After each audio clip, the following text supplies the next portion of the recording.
गुरु प्रदत्त भाव के अनुसार, संबंध के अनुसार जब सेवा की जाती है तो बहुत जल्दी वो सेवा सिद्ध हो जाती है, आराध्य देव बात करने लगते हैं। भक्त की हर बात को प्रभु सुन रहे हैं। गोसाई जी ने कहा जाओ सब बहुओं को चूड़ी पहना दो, सुन रही ना श्री जी, इसीलिए चूड़ी पहनने गई। हमारा भाव दृढ़ होना चाहिए, भाव में कमी नहीं होनी चाहिए। जैसा हम भाव गुरु प्रदत्त करेंगे वैसा ही इष्ट देव अनुभव कराएंगे। जाकी रही भावना जैसी, प्रभु मूरत देखी तीन तैसी। एक अयोध्या में उमापति नाम के महापुरुष निवास करते थे। ये बहुत शास्त्रों के ज्ञाता और भजनानंदी महापुरुष थे। तो इनको अपने में भाव आता था कि मैं गुरु हूं राम लक्ष्मण भरत शत्रुघ्न का, ये मेरे पुत्र और शिष्य के समान है। तो ये जब मंदिर में जाते कनक भवन में, तो कनक बिहारी राम जी को ये माला खरीदते हो, पहन के जाते और अपना पहना हुआ माला देते कि राम जी को और लक्ष्मण जी को पहना दो, और सीता जी के लिए कहते कि आधा दरवाजा मोड़ दो, पर्दा कर दो, बहू है हमारी। ये रोज ऐसा करते। पुजारी वैसा ही कहते, जैसा ही कहते, क्योंकि महापुरुष थे उमापति जी। पर वैष्णव जन संत जनों को अच्छा नहीं लगा कि भगवान को अपनी पहनी माला पहनाते हैं। सब वैष्णव जन खिलाफ हो गए और कहा ऐसा नहीं हो सकता, भगवान केवल तुम्हारे नहीं कि तुम आकर अपनी प्रसादी माला भगवान को पहनाते हो। तो उन्होंने कहा यदि आप लोग ऐसा कहते हो तो हमारी बात सुन लीजिए। गुरु के सामने शिष्य कभी अमनिया माला पहन ही नहीं सकता, वो हमारे शिष्य हैं। बोले हम तुम्हारी इन बातों को नहीं मानते भावुकता की, लेकिन कल से आप ठाकुर जी को अपनी प्रसादी माला नहीं पहनाएंगे। वो अमनिया माला लेके आए 10 और कहा लो पहनाओ। तो जो राम जी के गले में डालते टूट के गिर जाती, लक्ष्मण जी के गले में डालते टूट के गिर जाती। 10 माला पहना दी, वो सब टूट के गिर गई। सब संत और वैष्णव खड़े देख, बोले देखा ये भला अमनिया पहन सकते हैं जब मैं इनका गुरु हूं। वशिष्ठ भाव से वो रहते। फिर उन्होंने माला मंगवाई और सामने माला पहनी और जे ही दी कि लो पहनाओ, वो माला टूटी रही, वो माला धारण हो गई। पंडित जी ने सब संतों से प्रार्थना की कि ठाकुर जी को जिस भाव से भजा जाता है ठाकुर जी वैसा ही व्यवहार करते हैं। आप अपने स्वामी के रूप में देखते हैं, लेकिन ये हमारे शिष्य हैं, हमारे पुत्र के समान हैं। क्योंकि मैं वशिष्ठ भाव से रहता हूं, इसलिए प्रभु मेरे भाव का पोषण कर रहे हैं, आप लोग अन्यथा ना समझिए। और जब ये मंदिर जाते तो पुजारी से कह देते कि जानकी जी की तरफ का दरवाजा थोड़ा सा जैसे बहु ओट में होती है ऐसे करो, कर देते। भावानुसार पुजारी जी जे ही देखते कि उमापति पंडित दर्शन करने आ रहे तो जानकी जी की तरफ दरवाजा कर देते या पर्दा कर देते। पुजारी जी विशेष सावधानी पूर्वक ऐसा करते। ये भी भक्तों को अच्छा नहीं लगा कि तुम ये अकेले थोड़ी दर्शन करते हो कि जानकी जी का, वो हमारी माता है, हमारे सर्वस्व हैं, आप ऐसा। तो एक दिन पर्दा नहीं किया। तो जे ही उमापति पंडित जी गए तो फटाक से आधा दरवाजा अपने आप बंद हो गया। सब आश्चर्यचकित हो गए, क्योंकि ऐसा कैसे। बस ये बात समझ लो, प्रभु भाव को बहुत पकड़ते हैं। भाव ही सबसे बड़ी वस्तु है। धड़ाक से दरवाजा बंद हो गया। पंडित जी ने पुजारी जी से कहा आप कभी चूक मत करना, जानकी जी हमारी बहू हैं, हमारे शिष्य की है, इसलिए वो कभी हमारे सामने ऐसे नहीं, पर्दा करके। तो पुजारी ने और संतों ने जान लिया कि महामहिम भाव को प्राप्त महापुरुष है। सबने क्षमा मांगी। गोसाई जी स्वयं पद रचना करने में कुशल और गा करके ठाकुर जी को पद सुनाने में कुशल। अष्टयाम सेवा पद्धति से श्री श्रीनाथ जी की सेवा करते और 8 परम प्रवीण कीर्तनकार नियुक्त किए। श्री सूरदास जी, श्री परमानंद दास जी, श्री कुंभन दास जी और श्री कृष्णदास जी, ये 4 महापुरुष श्रीमद वल्लभाचार्य जी महाप्रभु की कृपा पात्र थे। और श्री गोविंद दास जी, श्री चतुर्भुज दास जी, श्री छीत स्वामी जी और श्री नंद दास जी, ये 4 महापुरुष श्री विट्ठलनाथ गोसाई जी के कृपा पात्र थे। ये 8 महापुरुष 8 पहर की प्रिया प्रीतम की जो लीलाएं हैं वो गा गा कर श्रीनाथ जी के सामने सेवा पद्धति के अनुसार सुनाते थे। एक बार की बात है कि श्री विट्ठलनाथ जी श्री ठाकुर जी को भोग लगा रहे थे, तो भोग में एक तिनका देखा। बहुत दुख हुआ कि मेरे सुकुमार लाडले ठाकुर और उनके भोग में इतनी असावधानी बनाने वाले तिनका। बहुत सावधान रहना चाहिए ठाकुर जी का जब भोग बनाए तो बोलचाल में भी सावधानी रखे, कहीं थूक की छिट्टी ना चली जाए मुख में, ऐसा होता है। तो अगर कभी बात करनी हो तो रसोई से ऐसे करके बात करे, वैसे तो बात कम ही करे, मौन धारण करके बनाए। क्योंकि अगर हम पद जोर जोर से गाएंगे या बात करेंगे तो हमारे मुख से थूक की छिट्टी ठाकुर जी के भोग सामग्री जो बन रही है उसमें गिरना हो सकता है। कितनी सावधानी महापुरुषों के चरित्र से हमें प्राप्त होती। तिनका को देख करके बहुत दुखी हुए और कहा कि आज हम हैं, तब हमारे ठाकुर जी के भोग में तिनका निकला और कल हमारा शरीर छूट जाएगा तो तुम लोग कैसे हमारे ठाकुर जी की सेवा करोगे।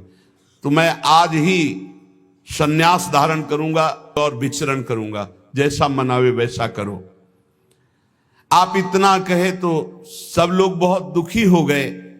सबने अनुनय विनय की कि एक बार अपराध क्षमा कर दो, ठाकुर जी के भोग में कभी त्रुटि नहीं होगी। आपने कहा हम परिहास में कभी झूठ नहीं बोलते, हमने कहा सन्यास लेंगे तो अब सन्यास लेंगे, अब हम तुम्हारे बीच में नहीं रहेंगे। श्री ठाकुर जी श्रीनाथ जी से आज्ञा लेने गए। ठाकुर जी ने बहुत उदास होकर के कहा, गोसाई जी एक गेरुआ वस्त्र हमको भी मंगवा दो। बोले आपको क्यों जय जय, आपके पास तो बहुत सुंदर सुंदर पोशाक हैं। बोले हम आपके बिना नहीं रह सकते, अगर आप सन्यास लेंगे तो हम भी सन्यास लेके आपके साथ ही चलेंगे। देखो कैसा प्यार करते, जैसे माधोदास बाबा जगन्नाथ जी को प्यार करते तो जगन्नाथ जी से जाके आज्ञा ली, जय जय अब ब्रज 84 कोस आपकी लीला भूमि में जाना चाहता हूं, आदेश दे दो। बोले बाबा आपके बिना हम रह नहीं सकते। बोले नहीं जय जय, हमारे पास इतनी भोग सामग्री नहीं कि मैं रास्ते में आपको भोग लगाऊं, आपको नहीं ले जा पाऊंगा, पर हम जाएंगे ब्रज 84 कोस दर्शन करने आपकी लीला भूमि के। ठाकुर जी चुप हो गए, उनके आगे बस कहां। अब वो सुबह प्रातः कालीन चले। अब सुबह सुबह ही इतनी भूख लगे आई तो उन्होंने कहा आज तक कभी ऐसी भूख नहीं लगी। तो एक माई थी तो उससे कहा माई बहुत भूख लगी, कुछ मिल सकता है। तो बोले बाबा अभी बना देती हूं। तो कुछ समय में वो भोजन बना करके और पवाने, और जब पवा रही थी माधवदास बाबा को तो रोते जा रही थी। तो बाबा की दृष्टि गई, बाबा ने कहा माई रो क्यों रही हो। बोले इतना सुंदर सुकुमार लाडला बालक तुम्हारे जैसे बाबा जी के साथ कैसे आ गया, इसकी मां कैसे रहती होगी। तो उन्होंने भागवतिक दृष्टि से देखा तो थाल में बैठे जगन्नाथ जी पा रहे थे। बोले इसीलिए भूख लग रही थी, हमें पता क्या कि तुम्हें भूख लग रही, तुम क्यों साथ। बोले बाबा मैं नहीं रह पाऊंगा आपके। ये जरा प्यार देखो ठाकुर जी का, कह रहे बाबा मैं नहीं रह पाऊंगा। ऐसे ही श्रीनाथ जी गोसाई जी से कह रहे कि एक गेरुआ वस्त्र हमको भी मंगा दो, अगर आप सन्यास लोगे तो हम भी सन्यास ले लेंगे। गोसाई जी आपके बिना हम नहीं रह सकते। गोसाई जी ने गले से लगा लिया। तो कहा गले से लगा लिया तो मेरी बात मानो, अब तुम्हें सन्यास नहीं लेना। बोले जैसी आपकी आज्ञा। बोले सेवा में त्रुटि अगर हो रही तो जब मुझे दुख नहीं तो तुम्हें दुख क्यों हो रहा है। तो बोले तुम्हें दुख हो या ना हो, आप मेरे पुत्र हो, मेरे को दुख होता है कि मेरे लालन के भोग में तिनका कैसे आ गया। भाव समझिए। श्री विट्ठलनाथ गोसाई जी स्वयं सेवा में सावधानी पूर्वक, पर कभी कभी अगर त्रुटि हो जाए सेवा में तो बहुत ही असंतुष्ट हो। यह ध्यान रखने का विषय है कि हम केवल विग्रह की पूजा नहीं कर रहे, साक्षात श्यामा श्याम विराजमान है, साक्षात श्री जी विराजमान। हम जल पिवाएं तो उसी भाव से, भोग लगावें तो उसी भाव से, पोशाक पहरावें तो उसी भाव से। श्री गोस्वामी जी शयन करते थे गोकुल में आकर और नित्य प्रति श्री श्रीनाथ जी की सेवा में आते। यहां जतिपुरा गोवर्धन में श्रीनाथ जी विराजमान थे तो आप घोड़े पे चढ़ करके आते थे। यदि कहीं आने में कुछ विलंब हो जाए तो अन्य सेवा चाहे कोई कर ले, पर आरती आप ही रोज करते थे, आरती सेवा आप ही करते थे। आज भी बल्लभ कुल में नियम चला आ रहा है कि और ठाकुर सेवा तो सब मिलके करेंगे, लेकिन आरती गोस्वामी वंशज ही करेंगे। श्री ठाकुर जी की अक्षुण्ण सेवा गोस्वामी जी अपने बालक के समान मानकर करते। जो भगवन्निष्ठ सदाचारी पुरुष होते हैं तो उनका प्रभाव सबके ऊपर पड़ता है। उस समय भक्ति का वातावरण एक बन चुका था, जिसको देखो सब भगवान की भक्ति में निमग्न। जो श्री विट्ठलनाथ जी थे, ये श्रीमद वल्लभाचार्य जी के द्वितीय सुपुत्र है। आपका जन्म प्रादुर्भाव विक्रम 1572 में काशी के निकट चुनारगढ़ में हुआ। श्री आचार्य महाप्रभु वल्लभाचार्य जी ने प्रयाग में अड़ैल में आकर आपका जन्मोत्सव मनाया। बड़े शुभ संस्कार बचपन से ही। आचार्य महाप्रभु जी के निरीक्षण में आपने समस्त शास्त्रों का सम्यक अध्ययन किया और गृहस्थाश्रम में प्रविष्ट हुए। आपकी 2 पत्नियां थी, रुक्मिणी जी और पद्मावती जी। श्रीमद वल्लभाचार्य महाप्रभु जी के गोलोक गमन के अनंतर उनके ज्येष्ठ पुत्र श्री गोपीनाथ जी, ये द्वितीय पुत्र से श्री विट्ठलनाथ जी। गोपीनाथ जी आचार्य गद्दी पर बैठे, परंतु थोड़े ही समय में वो गोलोकवासी हो गए। और गोपीनाथ जी के जो पुत्र थे श्री पुरुषोत्तम जी, वो अभी बाल्यावस्था को थे, तो विट्ठलनाथ जी को ही सारा कार्यभार संभालने को मिला आचार्य गद्दी का। ठाकुर जी की सेवा, ठाकुर जी का सब ऐश्वर्य श्री विट्ठलनाथ जी संभाले। श्री विट्ठलनाथ जी संभाले तो, पर कृष्णदास जी ये वल्लभाचार्य जी के शिष्य और ये संपूर्ण सेवा सामग्री के अधिकारी थे। यहां एक बहुत सूक्ष्म विषय निकल के आता है कि कभी गुरु और गुरु वंशज के प्रति थोड़ा भी हे भाव न कर ले, नहीं तो दुर्गति पक्की है, चाहे जितना बड़ा उपासक हो। कृष्णदास जी बहुत बड़े महापुरुष हैं, पूरे श्रीनाथ जी की सेवा के अधिकारी हैं, अधिकारी पदवी नहीं की है। अब किसी सेवा पद्धति को लेकर कृष्णदास जी से श्री विट्ठलनाथ गोस्वामी जी ने, तो कृष्णदास जी असंतुष्ट हो गए। कभी ऐसा नहीं होना चाहिए। गुरु के समान ही गुरुवंशजों को समझना चाहिए। जैसे हमारे गुरुवंश के अगर बच्चा भी आ जाए तो हम उसके झुककर चरण छुएंगे, उसको गुरु के समान आसन पर बैठा लेंगे और नीचे उतरकर हम बैठेंगे। चैतन्य महाप्रभु ने ईश्वरपुरी जी के जब गांव में गए तो रज में लोट लोट के कह रहे थे, यहां के सब जीव जंतुओं की भी चरण रज हमारे लिए बंद नहीं, क्योंकि यहां हमारे गुरुदेव भगवान प्रकट हुए ईश्वरपुरी जी के गांव में। यहां त्रुटि हो रही है कृष्णदास जी से। कृष्णदास जी ने क्या किया कि जो गोपीनाथ जी गोलोक गमन हो गया था, तो उनकी पत्नी और उनके पुत्र पुरुषोत्तम जी अभी छोटे थे, उनसे बात की और गद्दी पर पूरा अधिकार कर लिया। पुरुषोत्तम है ही, क्योंकि उनके पिता गोपीनाथ जी अधिकारी थे, और हटा दिया श्री विट्ठलनाथ जी को। और हटा ही नहीं दिया, पूरी सेवा से हटा दिया कृष्णदास अधिकारी जी ने। पुरुषोत्तम जी को गद्दी पे बैठा दिया, उनकी मां को समझा बुझा करके दस्तखत करवा लिए और श्री विट्ठलनाथ गोस्वामी जी को हटा दिया। न श्रीनाथ जी की सेवा मतलब आना भी बंद करवा दिया। ऐसा नहीं करना चाहिए था, ये बहुत बड़ा अपराध बन गया। और बहुत बड़े महापुरुष हैं कृष्णदास जी, कोई साधारण नहीं। आगे उनके कभी चरित्र का श्रवण करना, इतने बड़े महापुरुष। गोसाई जी को सब अधिकार छिन जाने का कष्ट तो नहीं हुआ, पर सेवा छूट जाने का बहुत कष्ट हुआ। और महापुरुषों के हृदय में किसी भी तरह का यदि कष्ट हो गया तो उसे फिर भगवान बर्दाश्त नहीं करते। आपको बहुत क्लेश हुआ, श्रीनाथ जी का दुलार छूट गया, सेवा छुटवा दी कृष्णदास अधिकारी ने, आप पाराशौली में जाकर रहने लगे, पर बहुत दुखी अंदर से। और दूर तक वहां तक आते जहां श्रीनाथ जी की ध्वजा दिखाई देती है, वहां से साष्टांग दंडवत करके बहुत एकाग्रता पूर्वक ऐसे देखते मंदिर की तरफ, रोने लगते श्री विठलनाथ जी।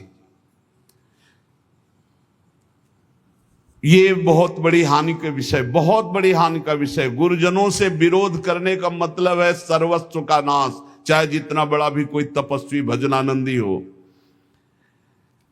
एक श्री रामदास जी भीतरिया जो ठाकुर जी की सेवा में रहते थे, वो श्री विठलनाथ जी की स्थिति से परिचित थे। वो रोज गुप्त रूप से समय निकालते, यद्यप श्री कृष्णदास जी ने उनको भी मना कर दिया था, पर वो जाते और गोसाई जी को श्री लालजू का बीड़ा प्रसाद देते।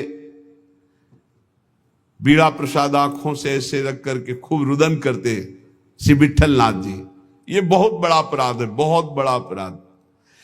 गोसाई जी ठाकुर जी के लिए अपने कर कमल से एक फूलों का हार बनाते और कहते पहना देना जाके, और रोज एक श्लोक दैन्यता का लिखते और कहते ठाकुर जी को सुना देना जाके। श्री रामदास जी नित्य प्रति आकर वो फूलों का हार और ठाकुर जी को एक श्लोक सुनाते, ठाकुर जी को फूलों का हार पहनाते, और ठाकुर जी रोज एक पान की बीड़ी देते जो उनको जाके देते और उनको प्रणाम करते। एक दिन ठाकुर जी ने संदेश में कहा कि गोसाई जी से कह दो मेघ तो समय पर बरसेगा, तुम दुखी क्यों हो रहे हो? मेघ तो समय आने पर बरसेगा, तुम दुखी क्यों हो रहे हो? विठलनाथ जी के सामने जब जाकर रामदास जी ने कहा मेघ तो समय पे बरसेगा, आप दुखी क्यों हो रहे हो? लालन ने ऐसा कहा है। तो विठलनाथ जी ने कहा कि मेघ तो समय पे बरसेगा, पर चातक अपनी टेक पुकार क्यों छोड़ेगा? चातक तो रटता ही रहेगा। बहुत सुंदर बात। अगर चातक अपनी रटन छोड़ दे तो चातक कैसा? मेघ तो समय पे बरसेगा, वो बरसे, लेकिन चातक अपनी रटन नहीं छोड़ सकता। मेरी रटन घटने वाली नहीं, मैं तो रो रो कर आपको पुकारता ही रहूंगा। चातक रटन घटे घट जाई, बढ़े प्रेम सब भांति भलाई। विठलनाथ जी के इस दुख को अकबर बादशाह ने सुना,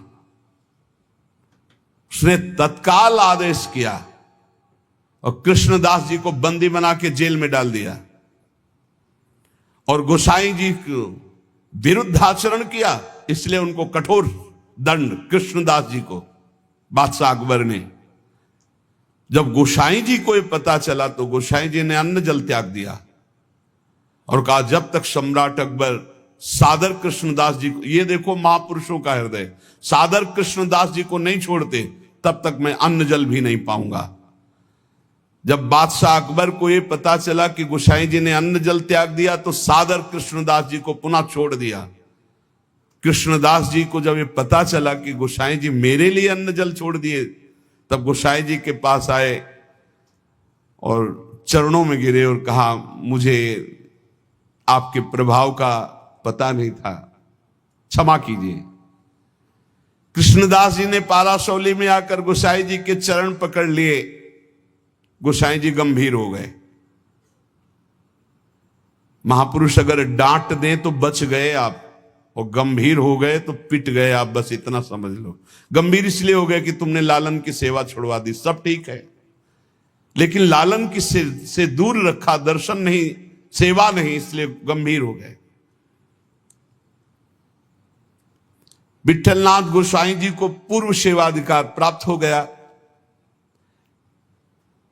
श्री कृष्णदास जी का अंतिम लीला जानते हो कैसे हुई? कुआं में पैर फिसल गया और गिर के मरे और प्रेत बने, इसी अपराध के कारण। बहुत सावधान, इतने बड़े महापुरुष हैं, उनका चरित्र है कृष्णदास जी का, बहुत बड़े महापुरुष हैं, लेकिन अपने गुरु से अपराध बन गया गुरुवंश गुरु स्वरूप ही है। अपराध बन गया तो प्रेत योनि को, पैर फिसल गया, कुएं में गिरे और उनके प्रेत योनि को प्राप्त हुए।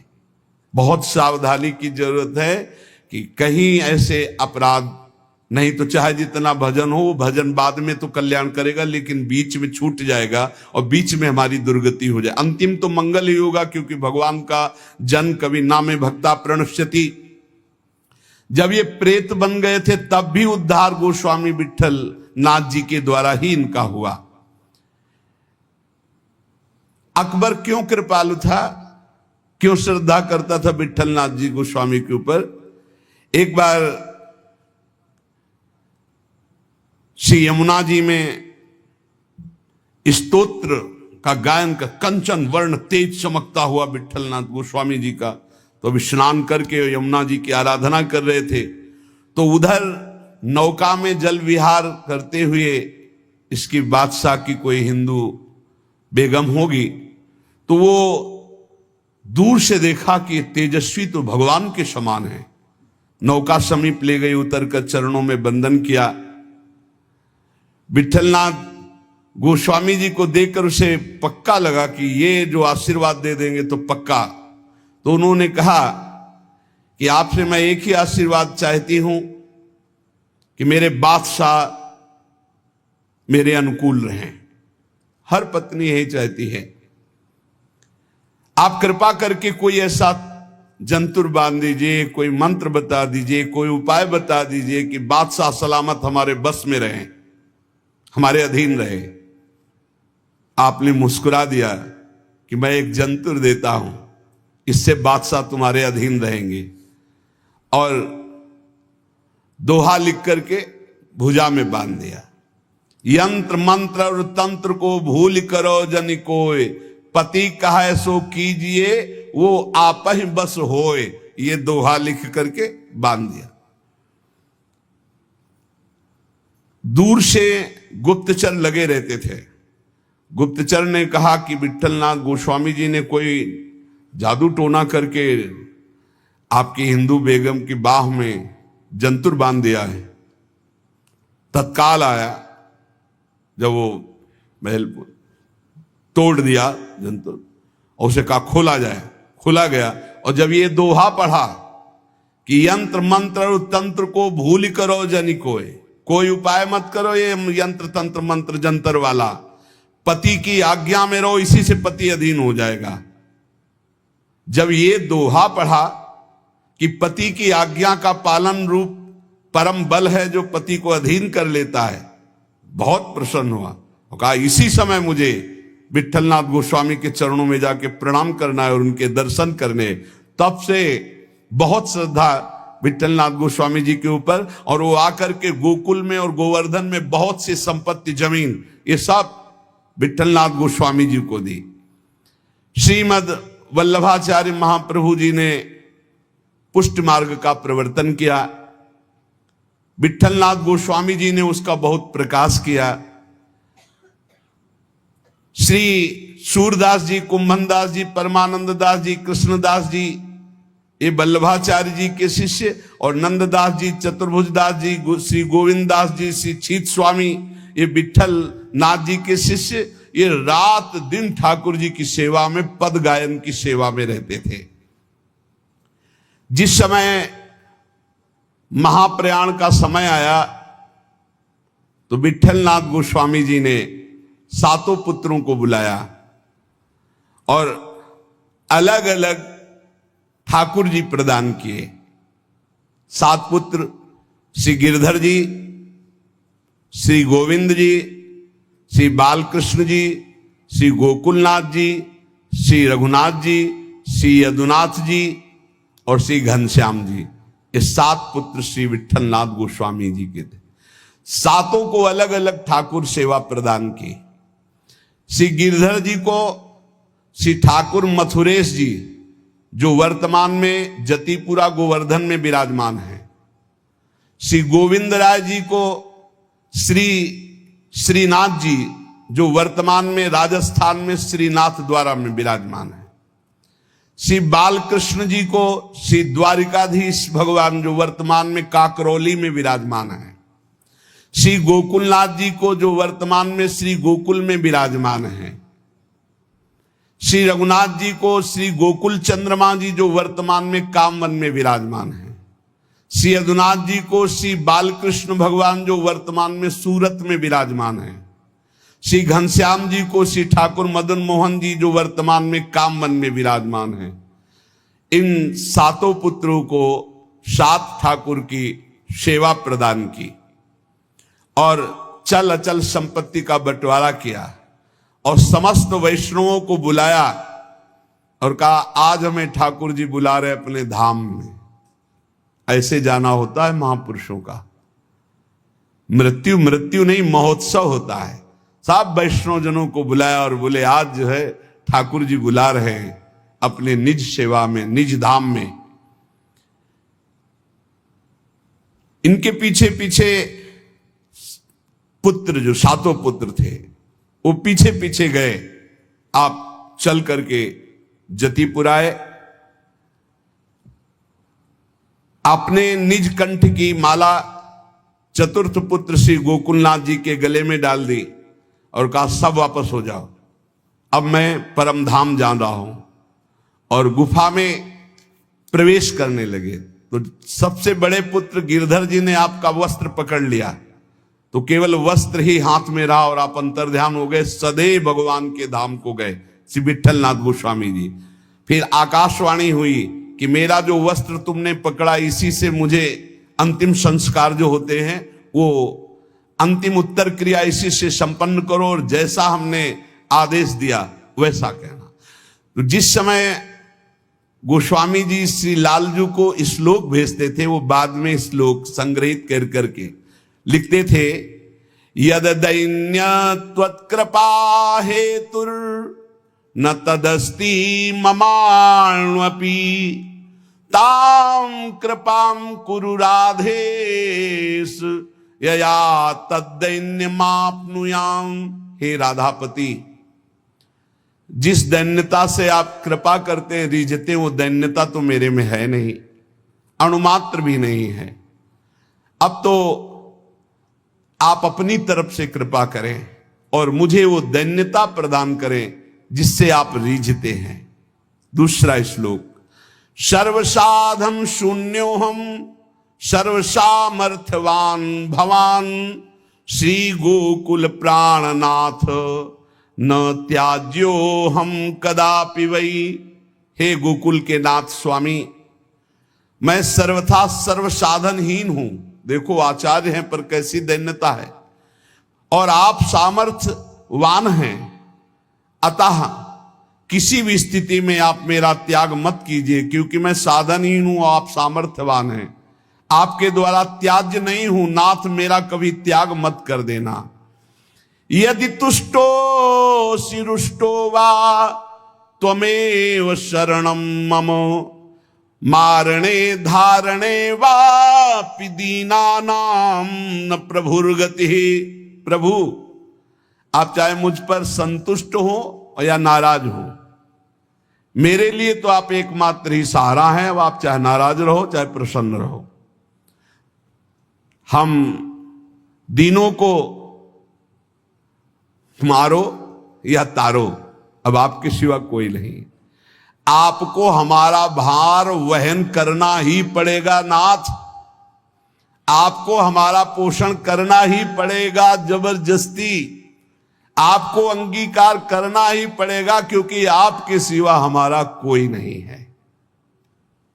ऐसे दैन्य भाव से जब कोई भाव संबंध से प्रभु से जुड़ जाता है तो इसी जन्म में देखो, हम प्रभु को अपना स्वामी मानते हैं, हम प्रभु को अपना सखा मानते हैं, हम प्रभु को अपना प्रीतम मानते हैं। ये भाव तब तक साधन भाव माना जाएगा जब तक प्रभु आपका भाव स्वीकार नहीं कर लेते। निहाल तभी उपासक होता है जब वो आके कह देते तू मेरी, जो भाव किया, तू मेरा सखा, तू मेरी दासी, तू मेरी सहचरी, जब वो स्वीकार कर लेते हैं तब मोहर लग गई, पक्का हो गया।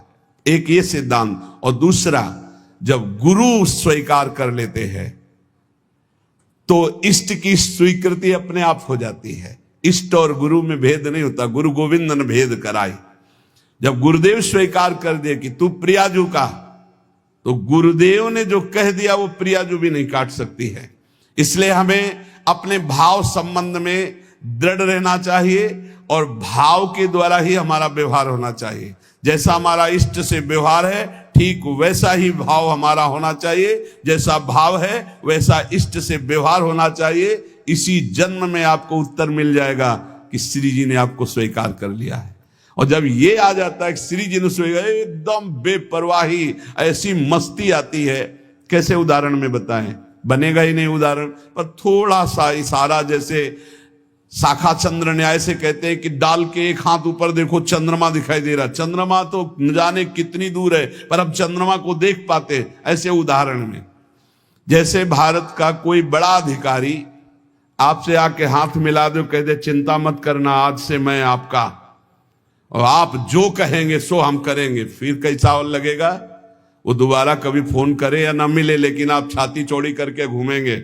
ऐसे ही हम श्यामाजू के बल अभिमानी, वो तो नाशवान पद है और नाशवान शरीर है, और वो सर्वज्ञ नहीं है, वो अल्पज्ञ बहुत दूर रहता है, वो असीम नहीं है, वो अनंत नहीं है, सर्वत्र नहीं है, सर्वज्ञ नहीं है। लेकिन प्रियालाल असीम है, अनंत है, सर्वज्ञ है, सर्वत्र है। और गुरु ने संबंध करवा दिया, उनकी शरणागत करा दिया। और जिस समय शरणागति आपके हृदय में पुष्ट हो जाएगी तो हम श्री श्यामाजू के बल अभिमानी, टेढ़े रहे मोहन रसिया सो बोले अटपटवानी। बड़ा अद्भुत आनंद इस ठसक में रहता है कि हमारी श्यामाजू, हमारी प्यारी जू, हमारी लाडली जू। हर समय नाम जप करते रहो और अपने आराध्य देव के सानिध्य का अनुभव करते रहो। इसी जीवन में इस माया प्रपंच से हटकर परमानंद स्वरूप प्रियालाल को प्राप्त हो जाओगे। विश्वास कर लो, बस नाम न छूटे और संबंध का भाव न टूटे, तो निश्चित इसी जन्म में अनुभव हो जाएगा। शेष चर्चा आगे। श्री राधा वल्लभ लाल की जय।